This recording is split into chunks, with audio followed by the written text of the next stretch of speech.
guys, welcome back. This is By the Book, and we're your married relationship coaches. I'm Sant. I'm Sil. And today we're talking about Married at First Sight, season 18, episode 16-ish, something.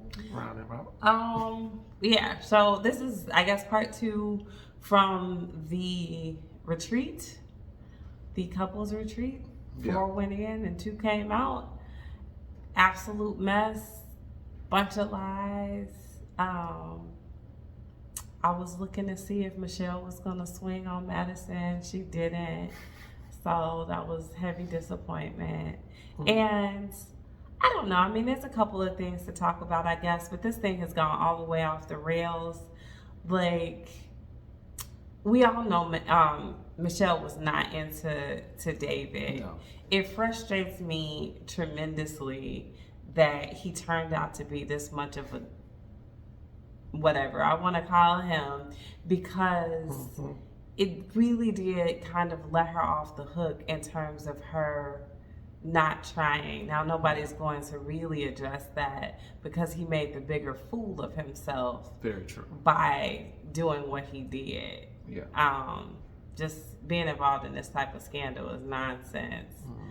And I don't know. I think y'all let me know how y'all felt about this, but I was so annoyed when Michelle is trying to have this conversation with Madison in the bathroom. I feel like she is legitimately annoyed.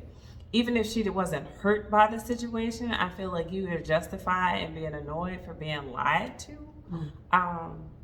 At least that's how I feel in my mind. Like, I don't like when people tell me lies and they're obvious, like I'm stupid. So if that's how she felt, I fully get it. Like, stop, don't lie to my face. I'm not an idiot.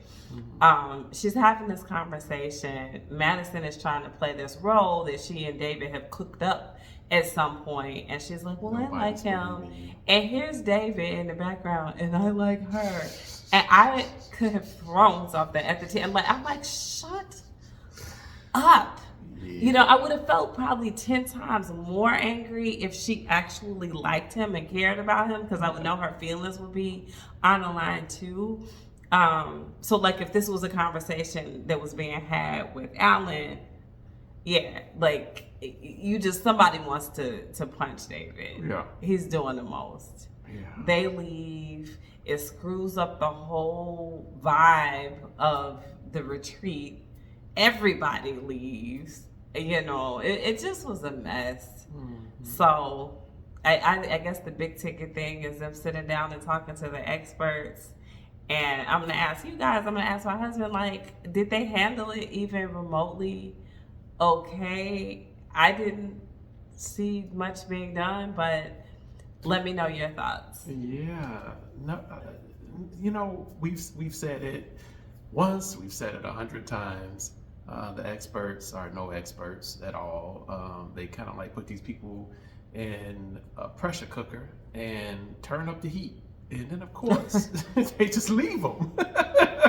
And kaboom, you know, the whole thing just blows up to the point to where either you have cast members pretending for the whole 8 weeks, they're all in cahoots with one another, or you have cast members switching up partners in the middle of the experiment. It's wholly ridiculous and sad, you know, very sad. So and as far as David is concerned, I mean, I was earlier in the season, middle of the season, I wouldn't say I was Team David, but I was definitely You was kind of Team David. No, I wasn't Team David. But anyway, I was kind of like basically seeing his side of the thing more than David. No, I was because here they paired him up with someone who wouldn't even give him the time of day. And not only was she giving him the time of day, she was putting him down. She was riding him. She was insulting him, and he was taking it on the chin with a smile. And then here to come find out why he was smiling. Yeah, he had a little something on the side. And so, you know, I'm not going to switch up and say, oh, no, I'm Team Michelle. That's just corny. And no, because she's did that? wrong Thomas too. Goofy self did that. Yeah, I didn't. That was annoying. Yeah, come too. on, man. You know, she's but you wrong, don't have he's to wrong. pick a side. No, here. both of them are wrong. you know? Yeah. And so what a betrayal outweighs the rejection that she gave him. Yeah, for weeks it and does weeks? No. though. It does. To me, it doesn't. And Like I when he, in understand. terms of like the moral turpitude of it, yes, The it moral does. It does. Like his action is more reprehensible.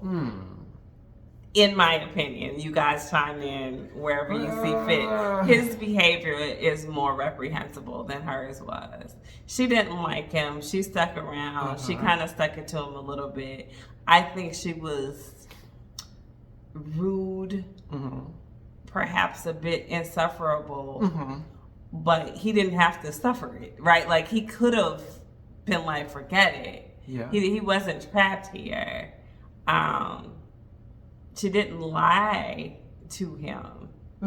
He lied. He lied. He lied poorly. He lied a multitude of times. Yeah. He betrayed both her and Alan. He betrayed the covenant of his marriage. Yeah. It was worse. See, I understand from probably like a woman's point of view that betrayal it outweighs a rejection, but I'm here to say from a man's point of view they are both equal, because I come from the understanding that, you know, there's a cause and then there's an effect, and here it is. What was the cause? Rejection. Cause started to snowball for that particular relationship. The way he felt might have been caused by the way that Michelle felt and acted in her feelings. Yeah. What he did is not her fault. That's where it crosses over into you having your own mind, your own ability to decide, your own set of morals that you apply to situations. Yes. And no, I won't accept that as being his fault.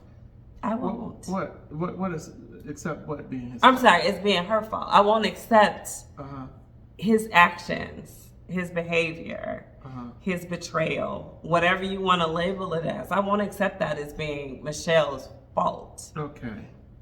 No, I say it that you have rejection. Yes. Her side. Yes, but if you say cause and effect, it is cause and effect, though. I mean, because what comes first, the chicken or the egg? I mean, again, this whole thing did not happen through isolation. No, They it were didn't. interacting It with didn't. one There another. were things, but there's always things that are going to happen. You're going to make me mad. I'm going to make you mad. Can I say because I made you mad, that gives you carte blanche to go and do something wild and crazy? No, it doesn't. So you can't then blame that. You can say, oh, well, if she had never done blah, blah, blah. No, don't start that. Because if you had the moral character to behave yourself, this would not happen. But neither one of them have a moral character. That's my point. What is immoral about being matched up with somebody you've never seen and not liking them? How you treat that person is fair. Is the problem. She could have treated him better, but she didn't lie to him. She didn't. I mean, she had the lie we talked about when they sat down with Pastor Cal. Yeah. In saying that she was trying. Yes. Or she wasn't like checked out or something to that up every effect. day. But that was way after that lie happened. Way after David had already done what he did. Yeah, but she didn't know that. But it wasn't a cause and effect there. Like what she lied about was behind what he had already done. He had chosen to do that. Yeah. You guys chime in. We won't have this argument on camera, but it's David. Singularly and by himself is responsible for David's actions. He is, because it is a lack of character. I get it. But then I look at it holistically and the situation he was in and how she was dealing with him and how she was responding to him, how she was treating him, and I understand that this whole thing just didn't happen with David meeting Madison at a club all by themselves. I understand what was going on at home. I understand what was happening on that honeymoon. I understand. We all the whole understand thing. that, but he still do something else. Don't do that. I wish he would have, and he could have. He had a choice, just like she had a choice to treat him like he's a man and treat him like he's a human being, and she didn't. I won that one. You didn't. See, he thinks if I just stop talking that he's won. We settled this long ago, and we got a lot of women viewers. So this is true, but I still you won. certainly haven't. It's just not right. Anyway, we'll move on. Come on. I don't know where anybody goes from. Like, I mean, I guess we're at decision day. Yeah.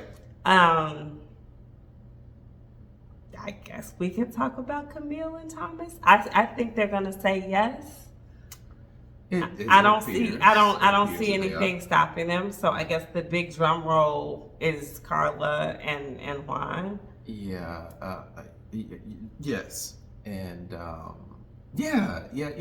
do think that Camille and what's his name? Thomas. I do think that they're gonna say yes. The question is, because they really haven't had a whole lot of issues except for, I guess, the whole ethnicity and right, and that feels like ages ago because of all the other drama that we've seen happen with the other couples. So the only question for me is what's unseen, you know? And I don't think it's just that though either. It's the other thing is just his leadership. Mm-hmm. I think she's kind of questioned him in that regard. Yeah, she wants him to lead more, step up and everything. Mm-hmm. He's a laid back kind of guy, so that's and if he doesn't find that his type of footing that he needs to lead, to step up, then there is going to be some issues. Yeah, I think it would be a huge shocker for me, though, if they said no. Mm-hmm. If someone says no in that situation, I would expect it to be Camille and not him. But, well, no, let's see what happens. Carla and Juan, I won't be surprised either way. I mean, I feel like they have grown what looks like to me as a friendship. Yeah. Not a romance. True. And I don't know if they think that they have the ability to cross over. I think that Juan has more questions than Carla does. I don't think he's ever gotten into the headspace of this is a romantic partner with her. I think she might have been there at some point and now she's reeled it back in. So do they need to say yes? I don't think so. Yeah.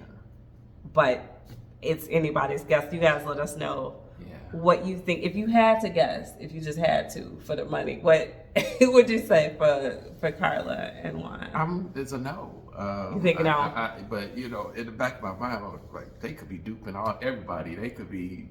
I mean, of course, but you can't. You just can't only deal with what's in front of you. But you can only deal with this is true. But and I think they wouldn't be the first couple that been hooking up and having sex and just acting like they did. No. So, of course not. I mean, what you've seen on camera from them.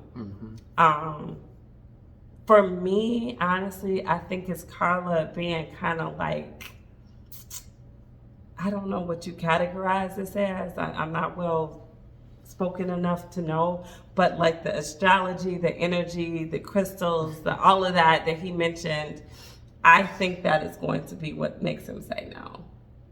You think that's that alone, or all that is all that's a lot of stuff all that together? I think that he's going to say no because he can't get on board with it. You're gonna make me say it, aren't you? I don't think he's physically attracted to her. I think she's a little too slender, probably for him. I think. Well, why? Where did you come up with that? I'm just kind of reading him. I think that might be your own bias. I think you look at her and you feel like she doesn't have curves, and you feel like men think like me. And he must not like that she doesn't have any curves. I think that's probably what's going on here. Okay. So you because I don't. Yes, I think you're transferring. I think you're projecting. Okay. All right. So what other than she doesn't have curves could be the reason why he's not attracted to her. Then. I From just your point of told view. you. He Because- doesn't like what she's into. No, because I'm telling you, a man, if he was physically attracted to her and living with her, he wouldn't care how many crystals that she has in the house. I don't believe that. No, Please chime in She here, could have, guys. she could have as many crystals as P. Diddy has a baby oil. It wouldn't matter. Because that's how a man Would is you gonna bring be him like. into this? Shame on you. Without matter. No, I do. I think that these are types of things that can be very off-putting. I can't remember. I want to say he's not a spiritual guy. No. If I'm going back, I certainly think if he was a spiritual guy, that would be very off-putting for him. With him being not spiritual, though, perhaps is equally off-putting because he doesn't want to be involved in all of this from his perspective. Like he thinks it's like hocus pocus type, like it is. Why are you burning things? She almost set a fire on something, didn't she? She did. Like, what is happening? I can only admit, like that would off-put me. Yes. I would be like, no, you're not bringing. Get this say. Listen. Yes. I, But I'm here to tell you though. Yes, he'll probably be like, nah, I don't want to be in a relationship with her because that's a little too spooky for me. Yeah. But if he was physically attracted to her, it wouldn't matter as far as the physical part. Well, we're talking about saying yes or no at decision day. But I'm talking. But again, there have been weeks of, no physical intimacy. Before we get to the decision day. I get it, but physical intimacy doesn't mean that they're going to say yes at decision day. Yes, that's what I'm saying. I said no. They're not gonna say Right? no. Okay, we're both saying no. I know, but I'm telling you why. But no, you're telling me that he's not attracted to her because she's slender. That's what you're telling me. Yes. Do y'all see what I gotta deal with? How do you know? What's happening? I'm reading the situation. I'm reading right behind. You got the lines? I'm reading behind the lines. I see it. I don't know. I'm blinking twice because I need help. Y'all help me. Help me. So no, I don't know. I have no idea why he may or may not be physically attracted to her. I don't even know that I think he isn't attracted to her. I think that he thinks that she's an attractive person. Yes. But I think that he doesn't see a path forward in terms of being in a relationship with her, a marriage no less. Yeah. I think that's what's holding him back, and I think that he has the character morally not to just engage in this heavily physical relationship with her only to say no at decision day. Okay. But he's been saying the reason why he's not is because he's done it in the past and he wanted to do So this he's one different. got himself together. He's got himself his head screwed on right. Okay. You can believe that, huh? Why shouldn't I? All right then.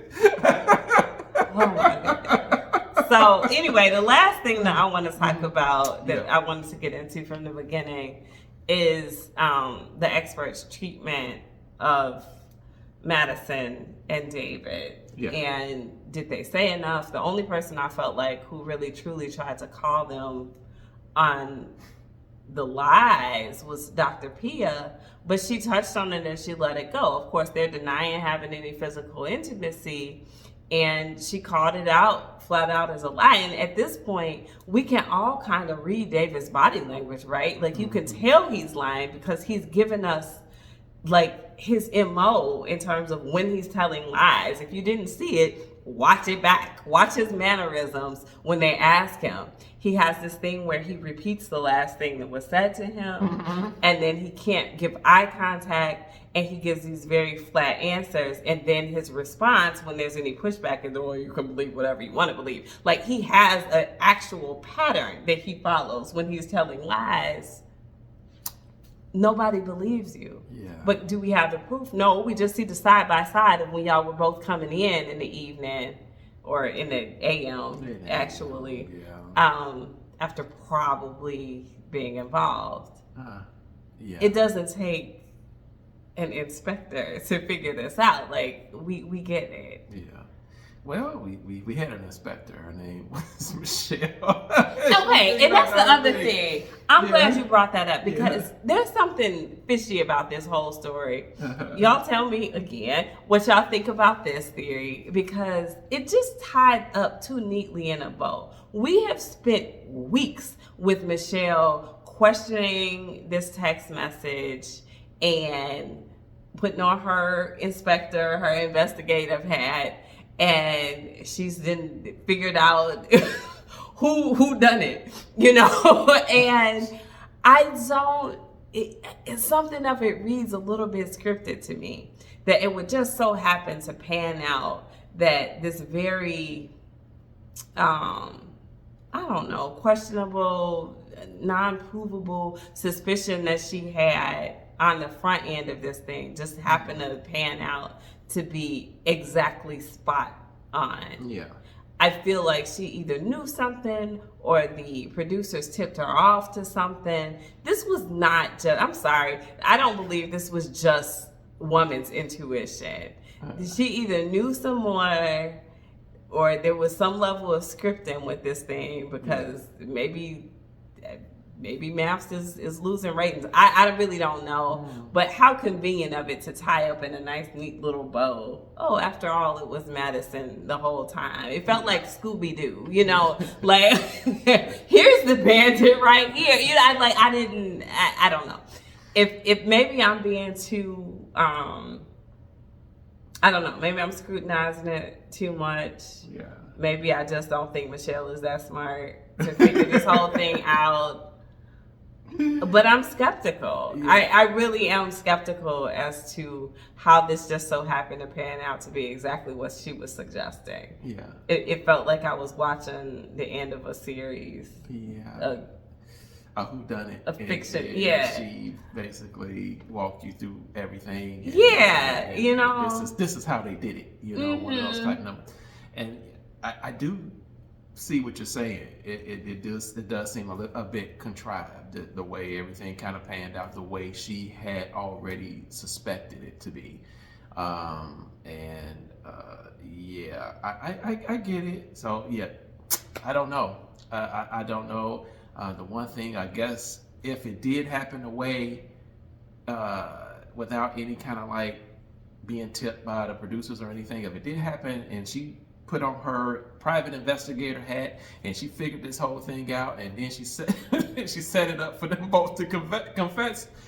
If she did it that way, then I'm like, dang, you know, girl got skills. She probably do need to open up her own. It's a private. Yeah. So you know, she did. She grilled them.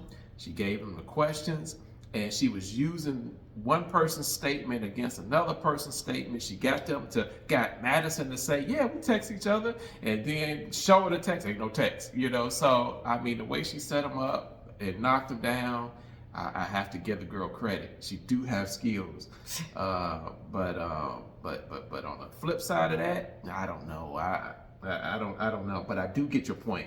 It does seem kind of just very nice and neat with a bow. We got our man. We got our people. Yeah, it's the only thing that casts any amount of doubt is that Alan genuinely seemed hurt by the situation. So it doesn't seem like he got the script. No. He didn't get the memo. No. If it was a memo to be had. Or he's a hell of an actor, right? Like, if he was in on this, they need to give the award to him because he was convincing in terms of conveying that hurt. Yeah, and true to form, Michelle really didn't care. You know, she got her information and tipped him off and set up the whole scene. And you can see her. So you didn't believe when she was speaking to him at the stove? No, that day you didn't believe? She saw, just like we did. We saw him being, you know, the wheels beginning to turn, and then saw him kind of like wrestle with this whole thing and see his emotions get the better of him. You know, we saw that. You don't think she cared about she that? She couldn't care less. I don't know. I think she cared more about getting to the bottom of what was going on than she really cared. Because, yeah, I honestly, if I think about it the way that you're saying, like, I wouldn't have let up either if I felt like he might have some valuable input. And I'm in a marriage and I'm maybe being cheated on and I'm right here at the door to get the answers, and me getting the door open is gonna make you cry. I don't really feel like that probably would matter all that much to me, right? Like, I wouldn't be like, oh, well, I'll just give up on my answers because this is gonna hurt his feelings. So I don't really blame her, I suppose, for pushing through it. She did try to offer some amount of support. It did maybe seem a little bit less than genuine, but yeah, at that point, if this whole scenario was real and she was this close to getting like to the truth, I couldn't blame her for pushing through. Yeah, but I don't know, when she, you know, kind of grilled him and then she began to see his face and she says, well, why are you so upset? It's because some of this is starting to make sense to you or whatever. You think it's true? You think it's true? Come on. Yeah. He cared about the person he was with. That's why he's reacting the way he did. You couldn't care. David could have walked outside that house and gotten hit by 3 buses. She wouldn't have cared. She would have cared. She would not have. She would have cared. She would not. Would you stop? Anyway, guys. We're bound to have an argument this evening. We just can't. No, we not. So,